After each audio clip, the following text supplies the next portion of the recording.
Hello guys, welcome to the lecture 19 of machine learning series. In this video, we'll be discussing final step of feature engineering, that is feature scaling. Okay, I'm dividing this feature scaling into two parts. In the first part, we'll be discussing feature scaling, that is standardization, and in the second part, we'll be discussing normalization, that comes under same feature scaling.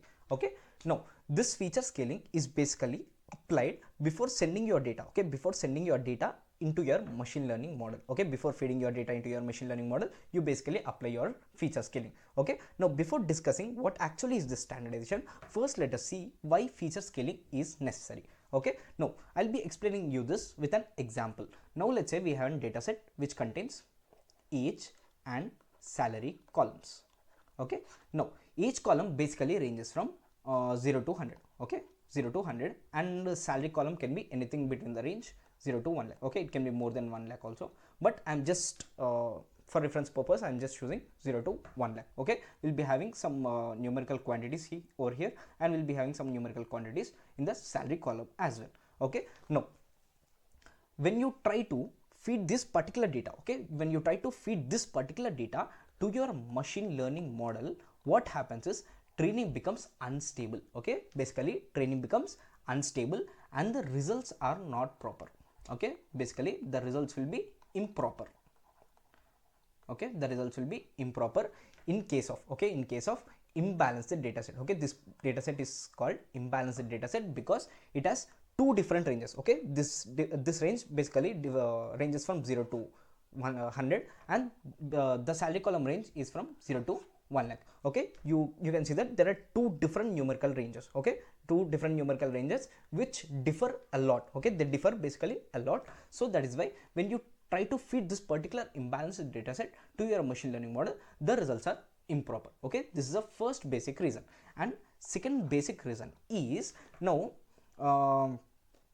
you have successfully fed this particular imbalanced data set to your deep learning model. Okay, now let's say we are considering some deep learning model. So you have successfully fed this particular imbalanced data set to your deep learning model. Now in case of deep learning, what happens is, now let's say we are considering our gradient descent curve, and this is our global minima point. Now how gradient updates in case of imbalanced data set is, it updates in an unstable manner. Okay, you can see that the gradient updates in an unstable manner in case when you feed an imbalanced data set to your deep learning model. Okay, now in case you feed an balanced data set to your deep learning model, then the updates, okay, gradient updates will be proper. Okay, you can see that the gradient updates will be proper. Okay, so this is the second reason. Okay, the second reason is basically related to deep learning, but it's necessary to know. Okay, in case when you feed an imbalanced data set to your deep learning model, the gradients will be unstable. Okay, the gradient update will be taking in an unstable manner. Okay, now the very third reason is, now let's say when we consider machine learning, we have various types of distance based algorithms. Okay, you are getting idea, right? When I talk about distance based algorithms, that is KNN, k-means clustering, and SVM. Okay, and SVM. Okay, these are basically distance based algorithms. Okay, what are distance based algorithms? Okay, in distance based algorithms, the core computation will be based on the distances. Okay, you basically calculate distances for functioning. Okay, for functioning of these particular algorithms, you basically calculate distances. Now let's take the same example. Okay, we have age and salary, and this is our first row, and in the second row we have age and salary. I am considering this as x1, and this as y1, and this as x2, and this as y2. Okay, now I want to calculate distance between point x1 and y1 and point x2 and y2. Okay, x1 y1 and x2 y2. Now how do I determine my distance? That is under root of x2 minus x1 whole square plus y2 minus y1 whole square, right? Now let's take an example. Now the x is related to the age column and y is related to the salary column. Now let's consider in our very first row we have a person with age 30 and salary around 30,000. Okay, he has the salary of 30,000, and in the second row we have a person of age 40 and the salary is around 40,500.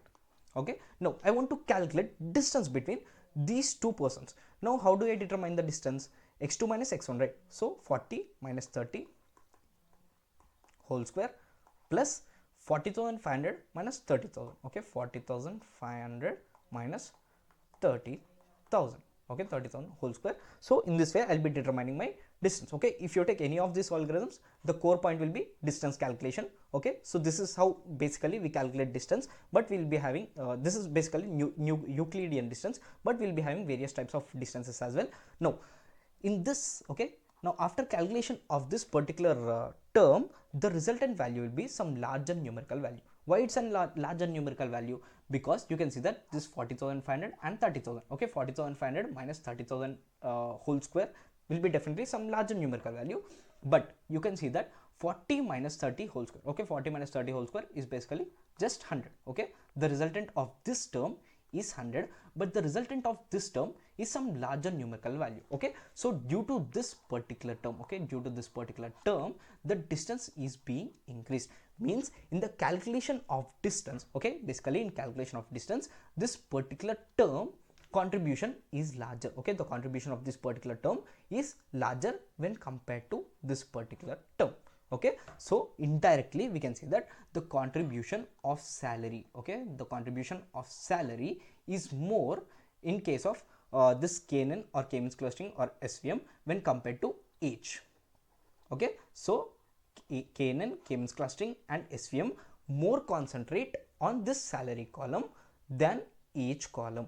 Okay, so this creates an imbalance. Okay, this creates an imbalance in the training and the results gets worse. Okay, you will be getting worse results. Okay, so that is why we use feature scaling. Okay, we use technique feature scaling. Okay, it's just basically just a simple technique. Okay, no need to worry much. Now we'll be discussing about this feature scaling in detail. Now let us see what actually is this feature scaling. Okay, feature scaling is a data preprocessing technique used to transform the numerical features of a dataset into a common scale or range. Okay, it's basically a simple definition. Okay, I'll be explaining you with an example. Now we'll be taking the same dataset, that is age and salary. Okay, now in the age column we have a person with age 30, and in the salary column we have the person's salary as 1 lakh. Okay, now what you do is you transform these features into a particular range. Okay, that particular range is basically 0 to 1. Okay, the most common range is basically 0 to 1. Now this 30 is transformed to 0.5 and this 1 lakh is transformed to some 0.6. Okay, I'll be explaining you this calculations in detail in the further parts of the video, but just remember you will be just transforming this particular columns into some particular range. Okay, now for example we are taking as 0 to 1, this 30 is transformed to 0.5 and this 1 lakh is transformed to 0.6. Now this age and salary are having the same ranges, right? Okay, same range between 0 to 1, so the training happens balanced. Okay, when you feed this particular balanced dataset into your machine learning model, the training happens stable. Okay, basically the training happens in a stable manner. Okay, now to perform this particular feature scaling we have two different techniques. Very first is standardization, that we'll be discussing in today's video, and second is normalization. Okay, these are the two main techniques to perform feature scaling. Okay, now let's discuss about this particular standardization in detail. Now let's see about this standardization in detail. This standardization is also called Z-score normalization. Okay, this standardization can be applied by using a small formula, that is Z is equal to x minus mu divided by sigma. Okay, here mu is called mean and this gamma, okay, this this sigma is called standard deviation. Okay, by just calculating this mean and standard deviation you will be able to standardize your entire dataset. Okay, now I'll be explaining this entire process with an example. Now let's say we have the same dataset, that is age and salary. Okay, now in this age we have the data points as follows: 10, 20, 30, 40 and 50, and corresponding to this we'll be having salary values. Okay, so first what I'll be doing is I'll be applying the standardization on this age column, and then you just try to apply it on the salary column, because salary has some larger numerical values, so determining the mean and standard deviation is little difficult, but the entire procedure is exactly same. So first we'll be applying it on the age column. Okay, so the initial step would be to calculate the mean. Okay, that is mu is equal to let's say these are the total 5 data points. Now the total mean becomes 10 plus 20 plus 30 plus 40 plus 50 divided by 5. Okay, this is how we calculate mean. So this becomes 150 divided by 5, that is 30. So the mean of this particular column, okay, this entire column is 30. Next we will be calculating the standard deviation. Okay, so the standard deviation is calculated by under root of this particular data sample minus, okay, this data sample minus mean. Okay, 10 minus 30 whole square. Next 20, next we pick the second data point, 20 minus 30 whole square. Next 30 minus 30 whole square. Next 40 minus 30 whole square. Next 50 minus 30 whole square divided by 5. Okay, after doing this we'll be getting some value for the standard deviation. Okay, we'll be getting some numerical value for the standard deviation. Okay, now after determining the mean and standard deviation, we'll be picking up the individual data points from the age column. Okay, first we'll be picking the first data point, that is 10. Now 10 minus 30 divided by standard deviation. Okay, so after this, okay, after this we'll be getting some transform value. Okay, after this we'll be getting some transform value. Next 20 minus 30 divided by sigma. Okay, again we'll be getting some transform value for this data point. Next 30 minus 30 divided by sigma, and again we'll be getting the transform value. So in this way we'll be calculating for individual data points. So after this we'll be getting the transformed age column. Okay, after this we'll be getting the transformed age column. Okay, transformed age column, and similar way we'll be transforming the salary column as well. Okay, so this is how we perform standardization. Now after performing the standardization, when you try to determine the mean of this age column, okay, determine the mean of this transformed age column. Okay, we'll be having this transform values, right? When you perform mean, okay, when you try to calculate the mean of this transform values, the mean will be 0. Okay, the mean will be 0 and standard deviation will be 1. Okay, standard deviation will be 1. Okay, the mean of this transform values will be 0 and the standard deviation will be 1. Okay, most of the people confuse that the standardization squeeze the particular data point in between 0 to 1, but that's wrong. Okay, that's a wrong assumption. Okay, the standardization never squeezes and data point in between 0 to 1. Okay, it always tries to determine that mean is 0 and standard deviation is 1. Okay, it makes sure that mean is 0 and standard deviation is 1 for this entire column. Okay, for this entire age column. Okay, in the similar way we'll be calculating for the salary column, and for the salary column as well we'll be getting the mean as 0 and standard deviation as 1. Okay, so if you want visually, you can see that over here before scaling. Okay, this is before scaling, that is before standardization. On the x-axis we have age column, and on the y-axis we have salary column. Now the age is from 20 to 60 and the salary is from 20,000 to 1,40,000. Now all the data points are distributed in this range. Okay, in between 20 to 60 and 20,000 to 1,40,000. Next, after scaling, okay, after scaling you can see that the values are transformed. Okay, the entire data points are transformed in between -2 to +2. Okay, the age column has been the age range basically transformed from -2 to +2, and the salary range has been transformed to -1.5 to 2.5. Okay, so all the values are in between this range. Okay, you can see that all the values are in between this range. Okay, now when you try to determine the mean of all these values, the mean will be 0 and the mean will be 0 and standard deviation will be 1 for all these values. Okay, this is entire standard deviation. Now there is a drawback of this particular standardization. The drawback is when there is an outlier in the data set. Okay, let's say you have an outlier where the person age is 100 and his salary is 1 CR. Okay, this is an outlier, right? Now after standardization, okay, this is before standardization. Now after performing the standardization, the outlier remains an outlier. Okay, the outlier remains an outlier. Now let's say we have data set in this way. Okay, this is before standardization. We have entire data distributed in this way. Now after standardization, what happens is the entire data becomes mean centric. Okay, you can see that the data gets transformed in this way. Okay, you just pick this entire data set and just you put it over here. Okay, just picking and putting over here, that is, you just transform the entire data set so that they become mean centric. Okay, they become mean centric. Okay, so that is mean is equal to 0. Now this one data point, okay, this one data point lies over here. Okay, even this data point value reduces, but it remains as an outlier. Okay, it remains as an outlier. Even the value is reduced, but it remains as an outlier. Okay, the outlier remains as an outlier in case of standardization. Okay, so this is entire standardization.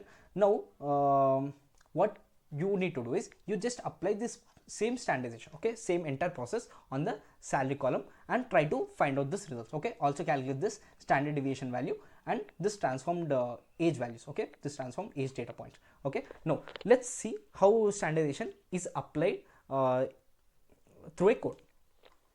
Yeah, I'm implementing this standardization on breast cancer dataset. Okay, first I'm just importing necessary libraries. You can see that NumPy, pandas, and I'm using breast cancer dataset, and this is train test split for splitting the training and testing data, and I'm using k-means clustering. Okay, I'm using k-means clustering as my machine learning algorithm, and I'm importing standard scaler. Okay, from sklearn.preprocessing. Okay, this particular standard scaler is present in preprocessing. Okay, sklearn.preprocessing, you import standard scaler, and next I'm using accuracy score as my metric. Okay, so I'm just loading my data set over here, and I'm fitting just the entire features. Okay, entire features into X and target column to Y, and this is how my data looks like. Okay, you can see that this is how my data looks like. It contains around 30 columns. Okay, the entire breast cancer dataset has 30 features. Okay, 30 features. You can see that the range of these features is entirely different. Okay, you can see that the mean radius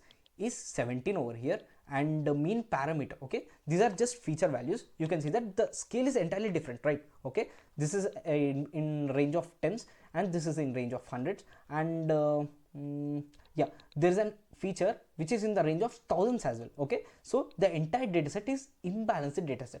First, what I'll be doing is I'll be training and machine learning algorithm on this particular dataset. Okay, that is imbalanced dataset, and then we'll be applying the standard scaler and we'll be observing the results on the balanced dataset. Okay, so I'm just splitting my dataset, and I'm just fitting my training data into k-means clustering. Okay, k-means clustering algorithm. I'll be explaining about this k-means clustering in detail in the further parts of the playlist, but for just now, try to understand how standard scaler is working behind.